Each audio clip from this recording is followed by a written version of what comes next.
Welcome back to Garachnids, and as I promised in the last video, this video is going to be about setting up a bioactive enclosure.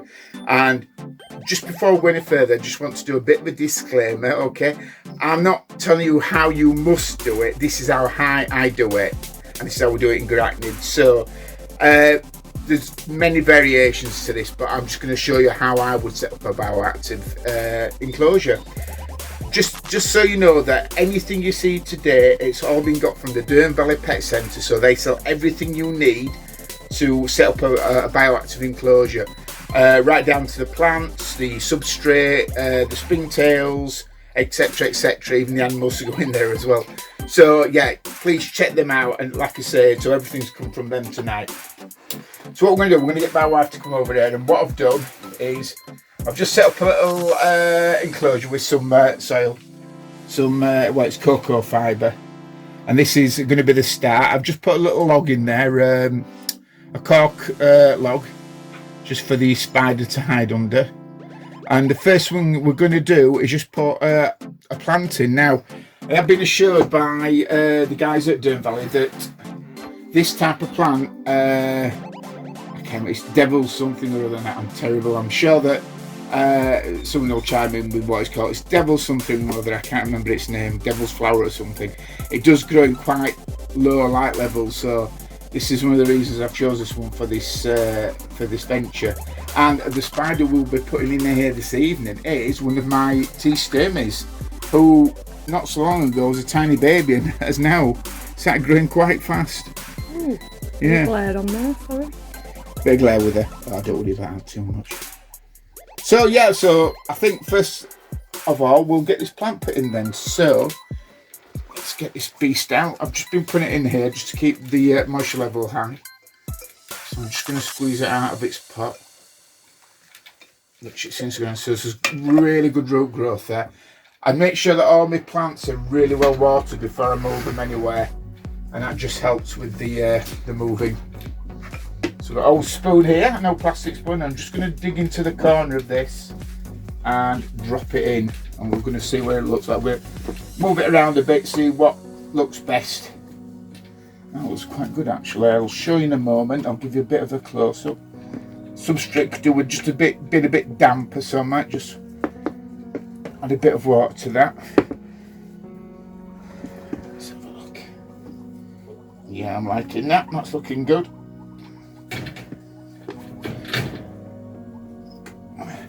I don't know if you can see, Ange, can you from there? Just a little bit through the tub. Okay. So yeah, I don't know if you want to swing over that, Ange, and just give them an idea of what it looks like now with that planting. That looks really good actually. Quite pleased with that. Yeah, I do think, yeah. So just going to water this plant in a little bit more, give it a bit more water. Make sure it's nice and moist, because the sturmies do like it moist in any case. Ozzy's just popped out to say hello. Ozzy's our little possum, by the way. So yeah, the thing is with sturmies, and I think, to be fair, I think it's with most of the goliaths, they like it quite humid, but they also like a lot of ventilation. That's why, as you can see here, there's quite a lot of ventilation on the outside of the enclosure, and of course on the top as well there's a lot. So right, so now we've got that done, the next thing I'm going to add is some leaves, dried leaves. Now what they do, not only they add a bit of, add something to the enclosure, it looks nicer with the leaves in there. What that also does, it creates food for the isopods we'll be putting in, both springtails and woodlice, and it gives them somewhere to hide. One of the things you'll find is, one of the reasons I've chose to put the woodlice in with the sturmies is because the sturmies grow quite quickly and they won't bother the woodlice. They might take one or two of the bigger ones, but generally they will leave them alone. If you have smaller spiders, there's quite a few different types of these isopods, and I do believe that we can get them all. I'm using giant orange tonight. You can get dwarf greys, you can get normal greys, and I've even got, I mean, you probably saw one of my previous videos, I've got some what they call dairy cow isopods, which are absolutely brilliant. Again, it's a matter of choice. They all do a very similar job. So So next thing we do, like I say, we're going to try and put some leaf litter in there.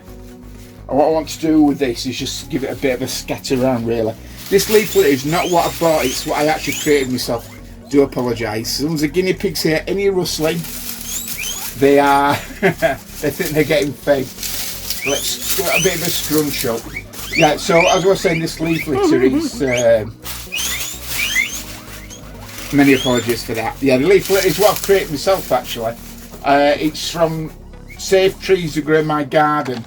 And what I do is, at the end of the year, for the leaves fall, I collect them up, I dry them, and then I microwave them, crucially, to make sure that there's nothing present there that will harm anything that's going into this enclosure. So if my wife just gives you a quick overview now of that, I'll just tip it towards her. Just carefully. Can you, you picking all that up? Yeah. So I think that's looking quite nice now and quite fit for the Goliath. So what we're going to do next is add these little guys. And I don't know if my wife can get a little bit of a close-up. These are giant orange woodlice. We're picking it up there, okay? Yeah. Cool, yeah, so they're going in next. So I'm just going to give them a little bit of a scattering round there. Now what they will do is, their job in here is to break down anything the spider leaves or passes, basically. So they are a waste disposal system. And so are what I'm going to put in next, and many of you will have heard of these. These are called springtails. Now I just want to knock them down off the lid first before I open them. And they are really active. I don't know if it'll pick them up, but you can see thousands of little white things moving. Is it picking up really well? Yeah. Cool. So yeah, I won't be using all of these tonight. What I'm hoping to do is start a culture of these off, and what I've been trying to do is, I've seen a good idea from, well, a lot of you will know him, Petco. He does the Dark Den YouTube channel, and he's keeping his springtails on charcoal. And what he does is keeps the charcoal in a bowl of water and just puts a few grains of rice in there for food, and they thrive on that in those conditions. So with what's left from these, I'll be also doing that. So just going to sprinkle a little coating of these in. Don't need many, to be fair, because they do breed quite well in damp, warm conditions. So just move that to one side. So if you want to come back over here, Angela, we've got a good view here of what's. Do you want to finish your camera off here? It might be easier. So yeah, if we go down now, if this camera will focus. I hope it's focusing for you first. Oh, excuse my hands. So in there now, you can probably make out the isopods, and you may be able to see the springtails. So that's already set up now, ready for the spider going in. So I'll just quickly pass this back to my loving wife. Thank you very much. The better camera person. So next, let's get this guy in. So yeah, this is a Theraphosa sturmy. I'm not sure whether this one is male or female yet, because it's tended to destroy a lot of its molts, or it's certainly destroyed the area where you obviously are able to sex them. This one's grown really well. It's looking beautiful now. I mean, it's hard to tell really. I'm not one of those that'll try and guess from the way they look, but it is looking very leggy. So I'm praying really it's a female, not a male. But time will tell. As you can see, it's just started losing what they call its white socks now. So it's just getting to the age now where it's moving into the juvenile stage. So right then, let's get him in there and see how he does. Right then, are you going to be able to see the Sanj? If you want to hold the camera up, it might be easy just so you can see inside. Yeah? Yeah. Can you see? Okay, he's eager to get out. So let's see. Oops. Oh, there you go, kid. I'll let you scuttle off in there for a moment. Do you want to? Yeah, let me take the camera off and I can show you a better shot of him. So there he is.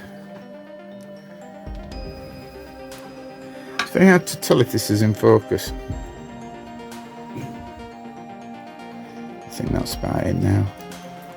So we're just going to give him a little. Oh, he wants to climb. Oh dear. No, you're not gonna escape. Oh dear. It's okay. Sorry about that, folks. As you can see, she is poised to jump out of the enclosure. And what I wanted to do, she will not do. Now this is a pointing case where I should have had my capture cup ready, and I haven't. But there she goes, she's back in there now, with a gentle nudge. My wife has run off. So much for the cameraman. She's New World, she's fine. She wouldn't harm her. Lily would have eaten it though. This is true. So there you can see the leaves, the bark, the bioactive set up there with the plants, the lovely little stem is in there, and you can see now and again the woodlice running around. So that's a complete setup done. I did want to keep this video quite short, so I just wanted to show you just this, what I've done this evening. I hope you've enjoyed that. Hopefully I'm going to try and get another film out this weekend, and I'm still in the process of filming for the full room tour. That's well underway now. We've got half the room filmed. What I'm thinking of doing is possibly doing that in about 3 separate videos, because otherwise it's going to be too long and too boring.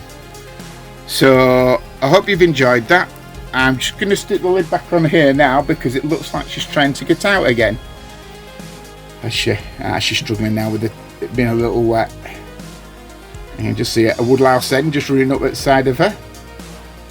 So okay then, so let me put her top back on. My wife is going to go mental if another tarantula escapes. Won't you, Mrs. Lee? Yes. Okay then. So I hope you've enjoyed that. As I say, this isn't how to. I'm not telling you this is how it must be done. This is how I do them. I've been setting enclosures like this up now for quite a while, and they've all proved very successful. And quite a few of them still in a good state. There's still plants are growing. The woodlice have bred, and they're on 2nd, 3rd generations now, and the springtails are proliferated. If I can say that word, proliferated. So yeah, if you've got any feedback, please send me some. What I may have done wrong. Is there anything I could improve on? Do you like how I've done my bioactive setup? Have you got any questions that you want me to answer on them? By all means, please get in touch. And as normal, please thumbs up if you've liked it, thumbs down if you didn't. Leave me a comment, tell me why you liked it or disliked it. Don't forget to subscribe. I just cannot speak tonight. I've had a mare of a day. Don't forget to subscribe if you're new to the channel or you've enjoyed what you've seen today. And don't forget to press that bell icon. And it's what, Angela? Notification. And that'll tell you when the next Garachnids video will be coming out. So until next time, thank you and catch you later. Bye.